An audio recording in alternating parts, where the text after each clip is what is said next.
안녕하십니까. 안녕하십니까. 네, 세상 읽기의 심리학자 김태형입니다. 예, 오늘은 박경식입니다. 네, 박경식 선생님 오랜만입니다. 잘 지내셨습니까? 예, 잘 지내셨어요? 예. 네, 지금 윤석열 정부가 취임한 지 1년이 넘어가고 있습니다. 국민들 속에서는 10년 같다. 국방부 시계보다도 시간이 안 간다. 이런 얘기들이 나오고 있는데, 윤석열 정부 1년 평가를 하기 싫지만 뭐 안 할 수도 없고, 그렇죠. 간단하게라도 한번 짚어봐야 될 것 같은데요. 일단 윤석열 정부가 이제 파산한 신자유주의 정책을 근거 옥조로 떠받들어서 한국 경제 위기와 민생 파탄을 초래하고 있다. 그게 이제 제일 큰 첫 번째 문제다. 그렇죠. 네. 재벌 부자 감세로 아마 세입 결손이 아마 올해 한 30조 정도로 예상하고 있고, 그렇게 국가 재정이 취약되고 있고, 전기 및 가스, 교통 등 공공요금 폭등과 의료부 돌봄에 이제 공공성이 폐기되고, 주식과 부동산은 이제 완전히 투기판으로 전락하고 있고요. 뭐 무엇보다도 주 69시간제 등 장시간의 저임금 노동을 강요하고 노조를 집중적으로 지금 탄압하고 있죠.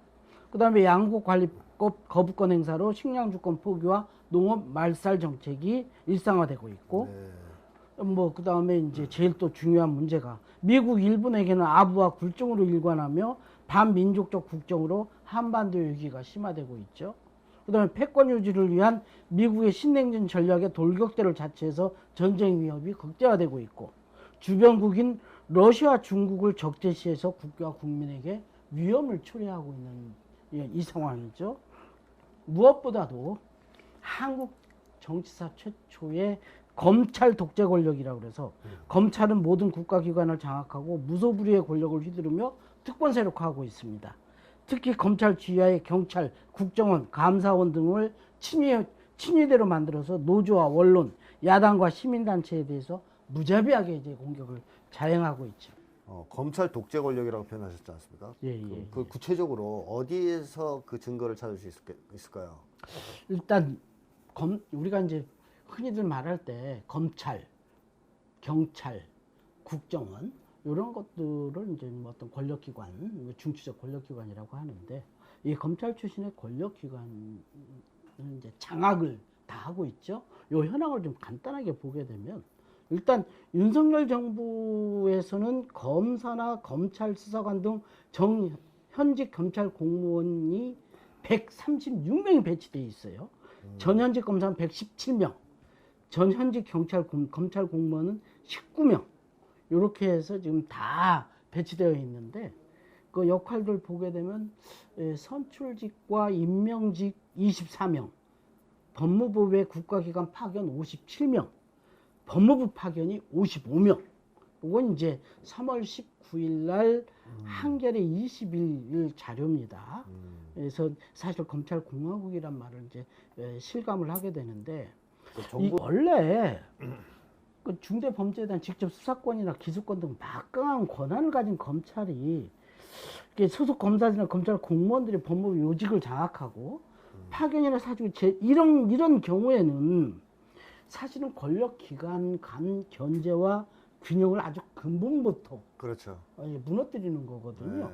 이 수많은 이해 관계자들 소통과 합의를 거치는 정책 결정과 집행에서도 이제 검찰 중심으로 편향적으로 가기 때문에 이런 것들은 굉장히 이전에도 사실 이런 것들은 굉장히 조심스럽고 좀 기피를 했죠. 그렇죠. 상호 견제를 그렇죠. 중요하게 생각했었죠. 예. 그 참여연대에서 윤석열 정부 주요 인사 검찰 출신 현황을 발표했는데, 그렇죠. 며칠 전이죠. 네네. 그거 조금 소개해 주실까요? 일단 행정부를 보게 되면 대통령 윤석열을 포함을 해서 장관 4명, 권영세 통일부, 한동훈 법무부, 원희룡 국토교통부, 박민식 국가보훈처, 이렇게 돼 있는데, 여기 이제 장관급이죠. 네네. 그 중에 이제 뭐 한동훈은 최측근이고 꼬봉일. 나머지는 또 서울대 법대 다 동문들이죠. 네. 그 다음에 차관급으로는 검사 출신이 9명이 나가 있어요. 총리 비서실장이 차관급이죠. 박성근. 그 다음에 법무부 차관의 인호공. 그 다음에 법제처장의 이완규. 그 다음에 금감원장의 이복현. 그 다음에 국정기조실장의 김남우.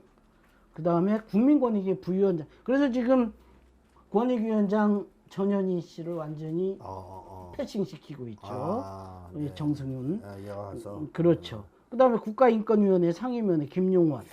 국가인권위원회까지 들어가 있구만, 예. 이분들이. 그 다음에 이제 민주평통 사무처장의 석동현. 민주평통. 예, 국민연금 기금운용위원회 상근전문위원은 한석훈. 그 다음에 이제 여기서 보면 이제 이완규 석동현은 이제 친구. 그 다음에 박성건, 이노공, 이목현, 김남우는 이제 우리 저 검찰 후배. 윤석열의 검찰 후배. 예. 그리고 사실 이 저 총리 비서실장으로 가 있는 박성근은 서희건설의 서회장 이제 회장의 이제 사위죠. 서해건설이요? 서희건설. 서희건설. 그래서 잘 나가죠. 아, 그래요? 네. 거기에 사위. 사위. 이런 이제 자본가들하고도 유착되어 있구만요. 그렇죠. 네.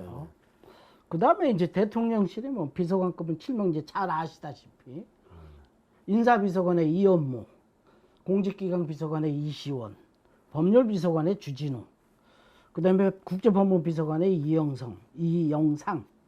이현모는 월성원전 수사 담당 검사였고, 이시원은 서울미 공무원 간첩 사건 담당 검사였고, 주진우는 환경부 블랙리스트 사건 담당 검사. 사실 이 주진우는 검사 시절서부터 문제가 좀 많이 있었어요. 이시원도 서울시 공무원 간첩 조작을 한 그렇죠. 범죄가 있는 사람 아닙니까? 그렇죠. 범죄 혐의가. 그렇죠. 그래도 공직기관은 공직기관을 잡겠네요. 그렇죠. 그 다음에 복두규, 윤재순, 강의구 등 3위는 검찰 공무원 출신으로 이들 모두 이제 윤 대통령의 검찰 후배. 그 다음에 이제 여기에 이제 별도로 이제 서울대병원 감사 박경호 교수. 그다음에 뭐 전에 그만둔 이제 기조실장 조성준 국정원. 네. 그 다음에 뭐 이렇게 좀 문제가 됐던 정순신 국수본부장 임명됐다가. 게다가 검사가 파견된 기관들을 보면 집중적으로 보면 행정부 쪽에 좀 많이 가 있습니까?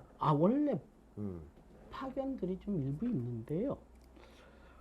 여기는 지금 너무 많이 나가 있죠. 파견 근무. 검사가 파견이고 행정부는 물론이고 이제 국회. 이 검사 파견이요. 그 현직 검사를 파견한다는 거죠. 그렇죠. 현직 검사. 가서 뭘 하라는 겁니까? 거기 가서. 쉬고 오라는 의미도 있고. 쉬고 와라 좀. 그 다음에 뭐 이렇게 좀 원래는 이제 법률 자문을 뭐 이런 해줘라. 건데 뭐 그런 의미보다도 이제 좀 한동훈 지시를 받아서 그렇죠. 거기를 통제하고 감시하는 그런 걸로 부분도 바뀌었을 가능성이 많겠네요. 그렇죠. 그래서 검사 파견도 늘어났다. 많이 늘어났죠. 네네. 뭐 국회에 1명, 헌법재판소에 4명. 그 다음에 특히 외교부에 지금 외교부에 많이 있다. 많이 나가 있는데 미국, 일본, 중국, 독일, 오스트리아, 네덜란드, 미국 로스앤젤레스에 이제 한국 공사 이쪽에도 좀 나가 있고 유엔, 그 다음에 유엔 마약범죄사무소, 국제개발은행 등 이런 데도 이제 검사가 파견되어 있고.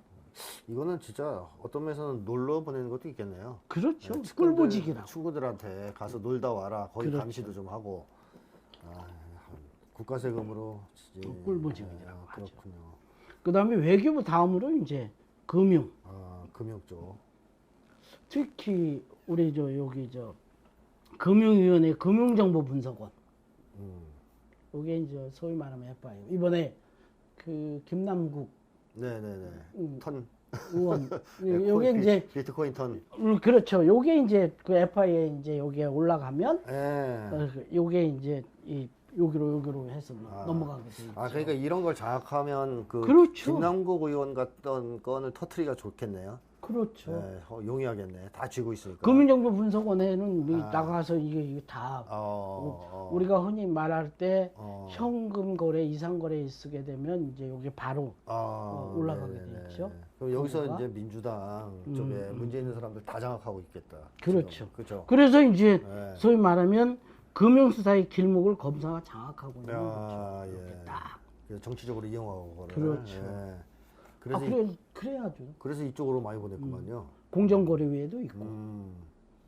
또 한편으로는 그걸 통해서 재벌들을 컨트롤하고 그렇죠. 자본가들 컨트롤해서 뭐 돈도 좀 받고 기업 협찬도 인정, 받고 이권도 닦고 그런 여러 가지 일석이조의 목적이 있겠습니다. 그렇죠. 자, 거기에도 많이 보냈고 그 다음에 또 수사기관. 수사기관에도 보내서 장악했고. 국정원 5명. 어. 그 다음에 법률 형사 분야에 다 4명. 감사원에 1명. 감사원은 뭐 이건. 사실 이제 감사원도 감사 지금 무소불위로 지금 그 유병호 감사원 네. 사무총장 통해서 또 좀 장악하고 있고. 이런 것도 장악하고. 예. 그 다음에 이제 행정부처 중에 국무조정실, 교육부, 고용노동부, 여가부, 방송통신위원회, 국민권익위원회, 식품의약안전처, 특허청, 서울시 등 검사 아닌 검찰 공무원까지 포함해가지고 각 5개 국가기관에 한 명씩 다 나가 있죠. 이 검사 파견 제도가 원래 있었던 제도죠. 예전에도. 예전에도 있긴 있었지만 그 조국 장관 시절에 많이 통제를 했죠. 그러니까 있긴 있었지만 예전에 이렇게까지는 안 했다 이런 얘기죠. 그렇죠. 그렇죠. 지금 이제 있지만 검사 파견 제도를 극단적으로 활용해서 막 쏟아놓고 있다. 그렇죠. 검찰 출신들을 그렇게 봐야 되겠습니다. 그렇죠. 그렇기 때문에 어떻게 보면 2022년에 6월달에 검사 파견 심사위원회를 폐지했을 가능성이 있겠네요. 이게 그렇죠. 검사 파견을 통제하는 검사 파견 심의위원회도 윤석열 정부 때 이제 없애버렸죠. 네, 검사를 계속 파견을 많이 해야 되니까. 그렇죠. 네. 전무후무한 전 국가 조직의 네, 검사화, 검찰화. 물론 여기 있는 검사들이 다 나쁜 검사들이라고 단정할 수는 없지만 적어도 윤석열 정부가 이렇게 파견한 검사들은 정치 검찰들이다. 윤석열 사단. 네. 이게 단어가 아예 있어요. 네. 자, 이렇게 완전히 국가 권력을 검찰 출신들, 윤석열 사단이 완전 장악을 했다. 그렇습니다. 이렇게 본다면 어떻게 대한민국 미래 앞으로 어떻게 되겠습니까? 사실은 이제 법무부가 타기관 파견 검사를 늘리면서 그러면 검사도 증언하고 있어요. 2022년 12월에 검사 정원법을 개정해 향후 5년간 검사 220명을 증원하겠다고 했어요. 그러니까 옛날에 군부 독재 시절에 육사 정원 늘리는 거랑 똑같은 짓을 그렇죠. 하고 있구만요. 그러니까 현재 검사 정원이 2292명이지만 2027년에는 이렇게 되면 2512명이 되게 되는 거죠. 네. 이렇게 해서 아까 말씀드린 것처럼 향후 검찰이나 경찰 등 이제 전망을 하게 되면 원래 검찰이나 경찰 등 포괄기구는 사실 그 폭력과 강압을 그 본질로 하고 있어서 네. 인간의 기본권을 침해할 소지가 다분해서 원래 그 기본법 설치법에 인간의 존엄성을 침해하지 못하도록 처벌을 강화하는 조항을 명문화해야 되는 것이 우선이고 권력기관의 견제와 균형은 그 다음이거든요. 근데 이게 아직 안 돼 있어요. 이거를 해야 됩니다. 국회에서 이걸 해야 되죠. 국회에서? 그렇죠. 민주당 보고 해라? 그렇죠. 민주당에 대해서 요구하시는 거군요. 그렇죠. 이걸 명문화하고 사법개혁, 특히 검찰개혁이 화두가 되고 있기 때문에 이런 이제 명문화해야 되는 거죠. 이게 인간은 본질적으로 포괄과 굴중에 대한 저항이 그 본질이기 때문에 이 강인한 생명과 번식을 하는 덩굴식물 같아서 국민적 저항은 부딪히겠죠. 예. 그 현재도 벌써 윤석열 정권에 대한 국민들의 반감은 굉장히 높아진 것 같아요. 채 1년도 안 됐는데 윤석열 퇴진을 요구하는 게 막 터져나오고 있습니다. 최근에 가장 가까운 예로 민주노총 윤석열 퇴진을 결의했죠. 그렇죠. 네. 그 외에도 또 종교인들, 그렇죠. 대학 교수, 그렇죠. 성명서가 계속 나오고 있습니다. 그래서 경제적 위기와 함께 오는 6, 7월의 노동자 및 시민들의 저항, 그 다음에 9, 10월의 정계 휴교가 정점을 정기국 찌르고, 그렇죠. 그때 이제 고조돼서 그래서 내년 총선으로 아마 끝이 보여지지 않을까. 그러니까 내년 총선 때 윤석열 정권은 무너진다. 그렇죠. 사실상 이제 그 내년 총선에서 대략 한 올해와 180석 정도면 사실상 무너질 것이다. 그 끝이 보이지 않을까. 이렇게 좀 전망이 되죠. 어쨌든 그것을 효과적으로 국민들이 막아낸다면 내년 총선을 뭐 거의 마지노선으로 해서 우리가 새로운 시대를 열 수 있지 않을까. 윤석열을 이렇게 할 수 있지 않을까. 내릴 수 있지 않을까. 이건 뭐 새로운 시대를 아직은 못 열고 네, 그러나 이제 윤석열 일단 그 정권의 정도는 그 끝을 보일 수는 있지 않을까. 좋습니다. 그런 희망을 가지고 일단 요 얘기는 여기로 마무리하기로 하겠습니다. 네, 고맙습니다.